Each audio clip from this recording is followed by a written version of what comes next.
Assalamualaikum warahmatullahi wabarakatuh dan salam sejahtera bagi kita semua. Jumpa lagi dengan saya Noviana Tandiupa dengan NIM B2406212, kelas B02. Saya adalah mahasiswa program studi S1 Kebidanan di Universitas Megabuana Palopo. Pada video kali ini, saya akan membawakan video edukasi tentang upaya preventif dan promotif dalam mengatasi dampak IMS pada bayi baru lahir dengan dosen pengampu Bidan Andi Fatima Jamir, SST, SKM, MKes. Apa itu IMS? Infeksi menular seksual atau IMS adalah infeksi yang ditularkan melalui hubungan seksual baik secara vaginal, anal, dan oral. Infeksi menular seksual disebabkan lebih dari 30 bakteri, virus, parasit, jamur yang berbeda yang dapat disebarkan melalui kontak seksual, dan kebanyakan infeksi ini bersifat asimptomatik atau tidak menunjukkan gejalanya sama sekali. Bayi yang baru lahir sangat rentan terhadap infeksi yang disebabkan oleh paparan virus dan kuman.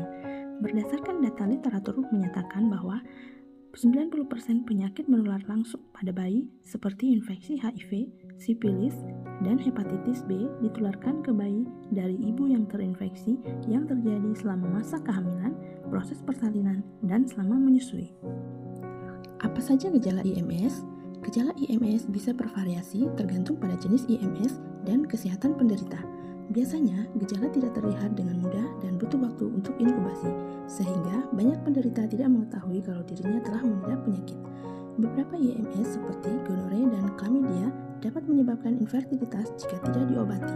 Secara umum, gejala IMS dapat diidentifikasi keberadaan IMS dengan melihat tanda-tanda penting, yaitu rasa gatal, nyeri dan panas pada alat kelamin saat buang air kecil, mengeluarkan cairan nanah yang berbau dan berwarna, timbul bintil, dan luka pada alat kelamin.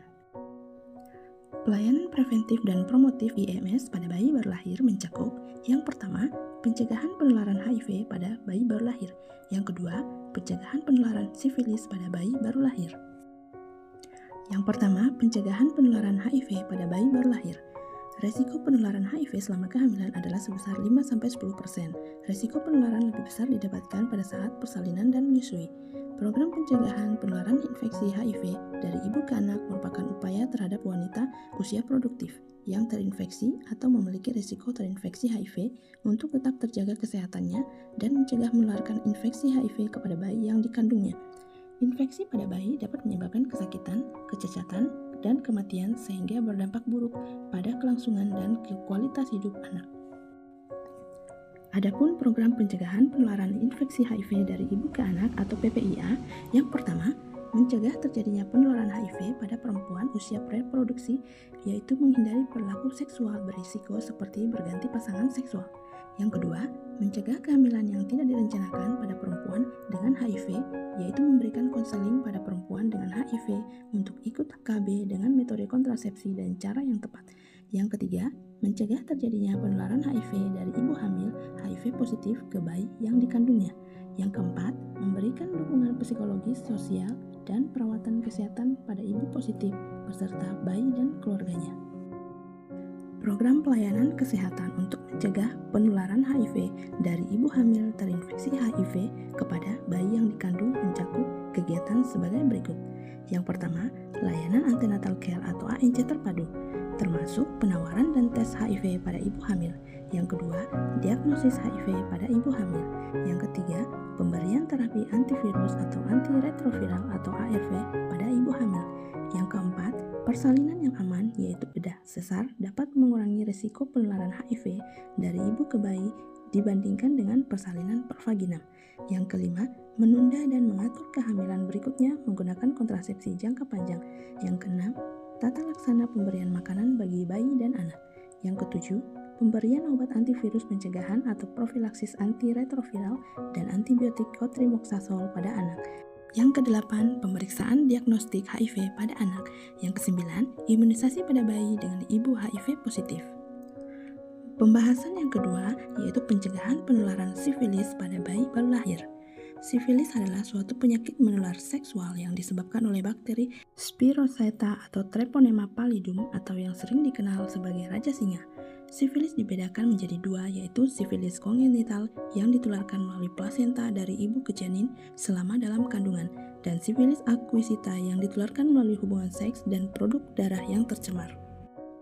Adapun faktor resiko penularan sifilis dari ibu ke bayi baru lahir. Yang pertama, faktor ibu.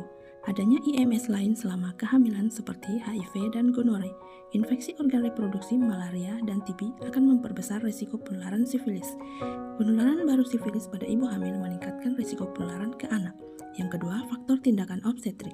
Risiko penularan sifilis selama masa kehamilan lebih besar dibanding pada saat persalinan karena bakteri dapat menembus barir darah plasenta. Ada beberapa dampak dan gejala sifilis kongenital. Yang pertama, menyerang berbagai sistem organ janin yang sedang berkembang termasuk otak hingga tulang. Yang kedua, meningkatkan risiko keguguran. Yang ketiga, mengakibatkan berat bayi lahir rendah, kelahiran prematur, dan lahir mati.